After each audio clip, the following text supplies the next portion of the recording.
अब हम देखेंगे तापमापी क्या होता है। तापमापी का आविष्कार जो होता है पहली बार गैलीलियो ने किया था। तापमापी का आविष्कार पहली बार किसने किया था? गैलीलियो ने किया था। फ़ारेनहाइट स्केल का निर्माण फ़ारेनहाइट नामक वैज्ञानिक ने किया था। ठीक है,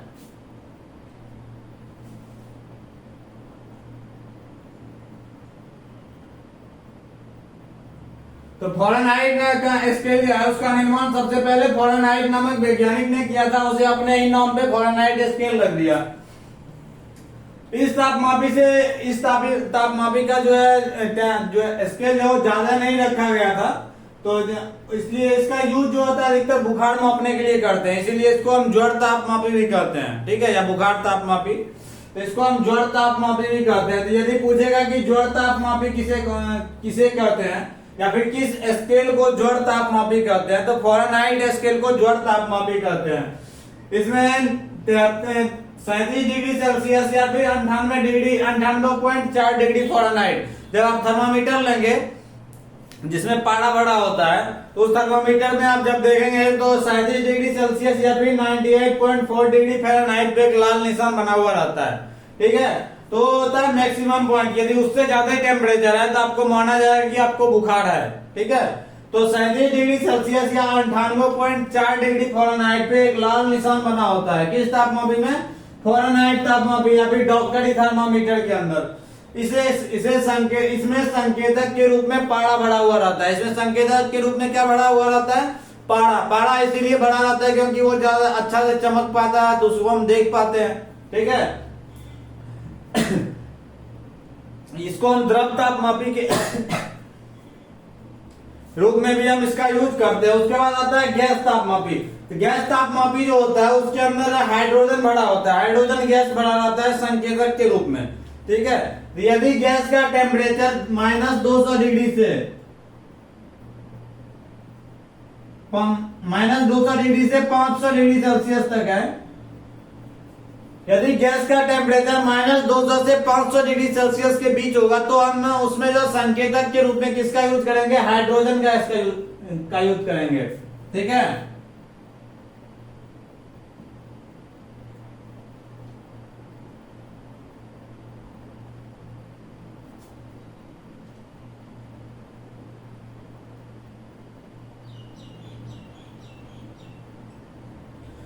यदि उसका टेम्परेचर -200 से 500 के बीच में वेरी करता है, तो उसके लिए हम किसका यूज करेंगे? हाइड्रोजन गैस का यूज करेंगे संकेतक के रूप में। यदि उसी का टेम्परेचर -200 से 1500 डिग्री सेल्सियस के बीच में, मतलब 500 से ज्यादा टेम्परेचर है, ठीक है, 500 से ज्यादा टेम्परेचर है, तो उसमें क्या हम संकेतक के रूप में किसका यूज करेंगे? नाइट्रोजन गैस का यूज करेंगे। उसमें हम किसका यूज करेंगे? नाइट्रोजन गैस का यूज करेंगे संकेतक के रूप में। ठीक है, तो यहाँ पे संकेतक के रूप में क्या किसका यूज हो रहा था?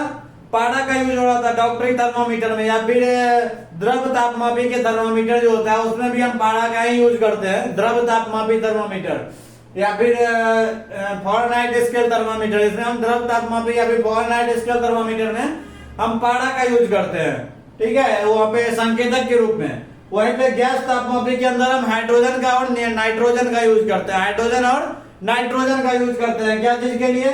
संकेतक के रूप में। हाइड्रोजन का यूज कब करते हैं? -200 से 500 के बीच टेम्परेचर है, तो हाइड्रोजन का यूज -200 से 500 के बीच टेम्परेचर है, तो 500 से ज्यादा मतलब 1500 तक के टेम्परेचर के बीच में है, तो हम किसका यूज करते हैं? नाइट्रोजन गैस का यूज करते हैं। 1500 से ज्यादा टेम्परेचर है तो वो हम किसका यूज करते हैं? तो हम तापमापी का जो प्रोसेस होता है वो हम चेंज कर लेते हैं। ठीक है, तो हम प्लेटिनम इफेक्ट के द्वारा या फिर सीबेक इफेक्ट के द्वारा हम वहां पे टेम्परेचर चेक करते हैं। अब इसमें देखते हैं सीबेक इफेक्ट या फिर प्लेटिनम टेम्परेचर कैसे मापा जाता है।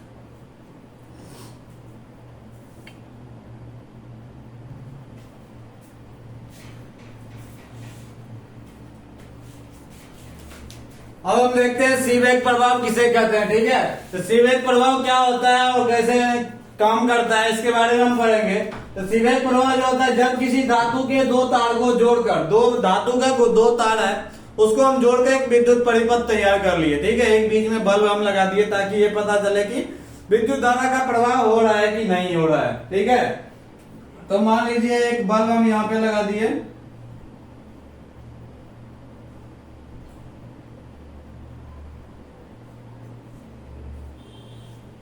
और ये दो तार निकाले हैं, ठीक है।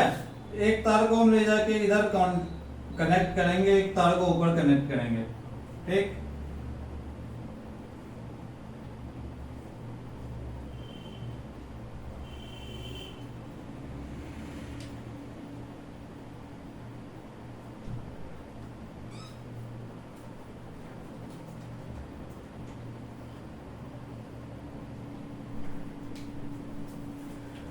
जैसे यहाँ पे एक बल्ब है, इसको हम दो तार को निकाले और एक को इधर कनेक्ट कर दिए, एक हाई टेंशन की तरफ, दूसरा लो टेम्परेचर की तरफ। इस तरह से जब हम कनेक्ट करते हैं तो यहाँ पे क्या होता है, जो टेम्परेचर डिफरेंस होने के कारण इसमें धारा का प्रवाह होने लगता है। तो यही तो इसमें दो तार को जब जोड़ के एक विद्युत परिपथ तैयार किया जाता है और एक सिरे को उच्च ताप और एक सिरे को निम्न ताप, एक सिरे को हाई टेम्परेचर की तरफ रखते हैं, दूसरे सिरे को कम टेम्परेचर की तरफ रखते हैं। तो क्या होता है, ताप में अंतर होने के कारण यहाँ पे धारा का प्रवाह होता है, मतलब धारा जो है फ्लो करने लगती है। क्या धारा जब भी फ्लो करता है किधर, हाई से लो की तरफ फ्लो करेगा, लो से हाई की तरफ तो करेगा नहीं।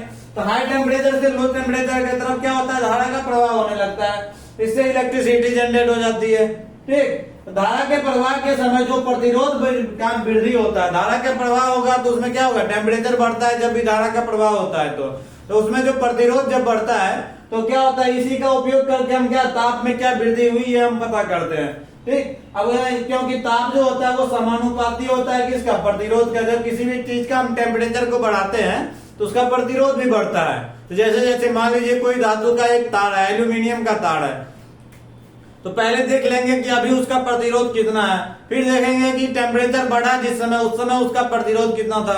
तो टेम्परेचर डिफरेंस में और प्रतिरोध से वहां से हम टेम्परेचर पता कर लेते हैं, ठीक है। ये सीबेक प्रभाव हो गया। जब किसी धातु के दो तार को जोड़कर एक विद्युत परिपथ तैयार किया जाता है तो क्या होता है, उसमें धारा का प्रभाव होने लगता है। तो इसी प्रभाव को हम क्या कहते हैं, सीबेक प्रभाव कहते हैं, ठीक। उसके बाद आता है जो पूर्ण विकिरण को जो हम नापते हैं, जब हम पूर्ण विकिरण तापमापी जो होता है, एक इसके बाद एक पूर्ण विकिरण तापमापी होता है। तो पूर्ण विकिरण तापमापी का यूज हम करते हैं 800 डिग्री सेल्सियस से ऊपर के टेम्परेचर को मापने के लिए। 800 डिग्री सेल्सियस से ऊपर के टेम्परेचर को मापने के लिए हम पूर्ण विकिरण तापमापी का यूज करते हैं, ठीक है। तो उससे हम जैसे कोई भी कांटेक्ट में लाने की जरूरत नहीं पड़ती है, किसमें, पूर्ण विकिरण टेम्परेचर वाले में। अब सूर्य का टेम्परेचर मापना है, जो सूर्य का टेम्परेचर कितना है, तो सूर्य पे चढ़ के हम उसका टेम्परेचर सूर्य पे जाके तो माप नहीं पाएंगे क्योंकि उसका बहुत ही हाई लेवल टेम्परेचर है। तो इस जगह पे हम पूर्ण विकिरण तापमापी का यूज करते हैं। पूर्ण विकिरण तापमापी का यूज कहाँ पे करते हैं, सूर्य के टेम्परेचर को मापने के लिए, ठीक। और इसमें कॉन्टैक्ट का जरूरत नहीं होता है, नो कॉन्टैक्ट।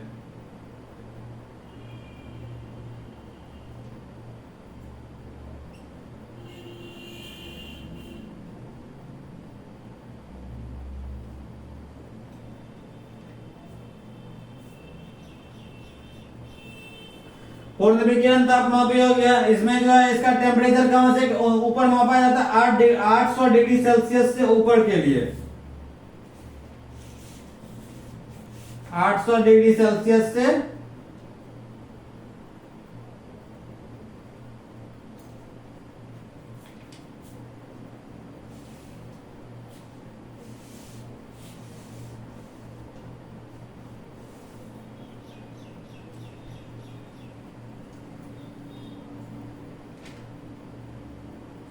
800 डिग्री सेल्सियस से अधिक ताप मापने के लिए हम पूर्ण विकिरण का यूज करते हैं।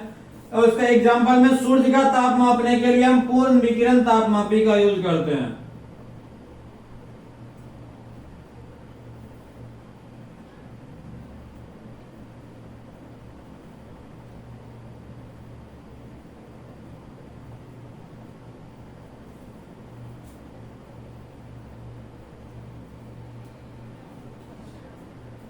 इसमें कांटेक्ट की कोई भी जरूरत नहीं होती है, मतलब उसमें जिस भी चीज का हमको टेम्परेचर मापना है उसमें हम कांटेक्ट करके ही मापे, ऐसा जरूरत नहीं होता है। तो इसको हम नो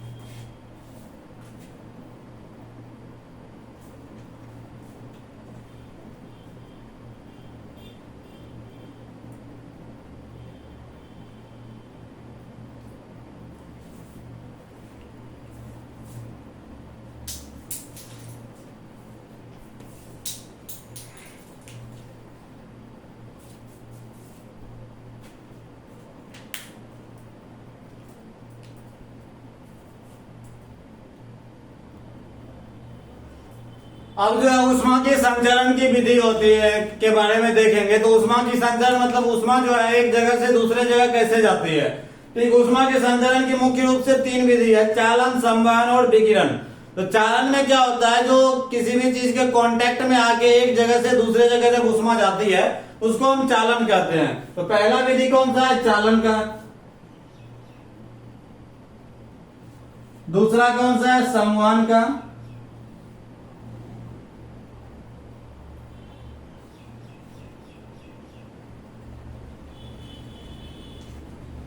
और तीसरा है विकिरण का। पहला है चालन, दूसरा है संवहन, तीसरा है विकिरण।